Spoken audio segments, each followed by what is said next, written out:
What's going on, guys? Steve Pulaski back with another video review, this time of The Bye Bye Man. Doing the video review in the car so you know it's serious. A couple things about this Bye Bye Man movie I did not realize until the credits rolled. It is written by Jonathan Penner. Now, that name should ring a bell to anybody who's a fan of Survivor, the reality show on CBS. Jonathan Penner was like a 3-4 time contestant on the show, and the director of the film, Stacy Title, is his wife. So that's pretty cool. The credits roll, I had to, do a little bit of research on my phone. I said, is that the same Jonathan Penner? And sure enough, it was. That's very cool. The other thing, too, and I knew this going into it, the lead actor, Douglas Smith, it was in one of my favorite films, one of my favorite holiday films of all time, Santa's Slay, S-L-A-Y, a horror movie about a killer Santa. So it's cool to see a few familiar faces in this project nonetheless. And also, Carrie-Anne Moss from The Matrix is in it. Now you know. Anyway, though, the Bye Bye Man. New horror movie, first of the year. We usually get these early in the year to begin with.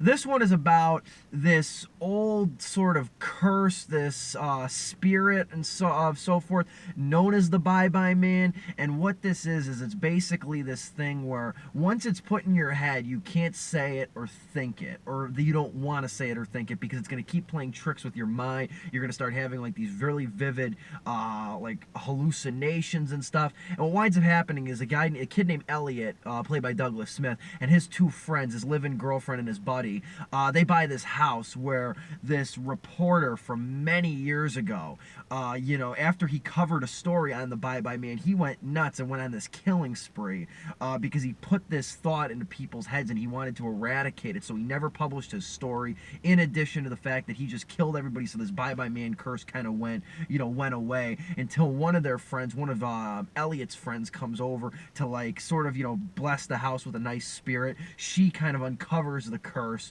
and then Elliot winds up finding in this nightstand, which is a pivotal little feature in the film. He winds up finding all this writing on this nightstand about the Bye Bye Man and stuff like that. So that's how it gets like put in all his friends' heads. I'm in the minority. I kind of like this movie quite a bit. It's inevitable we're sick of these supernatural films, and I get it. I just saw another trailer for, they got the new Rings movie coming out, which is like a remake of a remake with the movie The Ring. So we got a lot of these, supernatural horror movies coming out, and a lot of them aren't that good.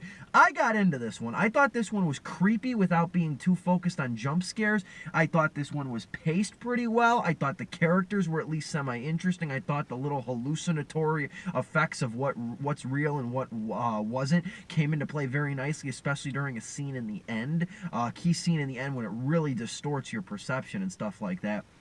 I dug it. A very simple horror movie done effectively with an interesting concept. I think a lot of people are going to rag on the movie because the Bye Bye Man's not like an unseen figure like a lot of, movies like The Darkness or stuff like that. These movies that, they try to keep their character or the villain or, the force pretty muted. The Bye Bye Man's actually seen in the film, and I think a lot of people are going to be like ragging on that, being corny, and it is a little bit corny, but you know what? It's actually, by the time that happened, by the time you get to see the character and stuff, it's a fun movie, it's a creepy movie, and it's not too jump scare focused either. It's not too, focused on like, these big bangs and these loud sudden movements. It's actually a very entertaining film. Not bad, not disappointed that I saw it. Cool to see Douglas Smith in the film. Cool to see Jonathan Penner from Survivor doing some writing projects too. Would like to see more of his style. Bye Bye Man gets a solid 3 out of 4 stars from me on my site, or a B on the Influx magazine grade.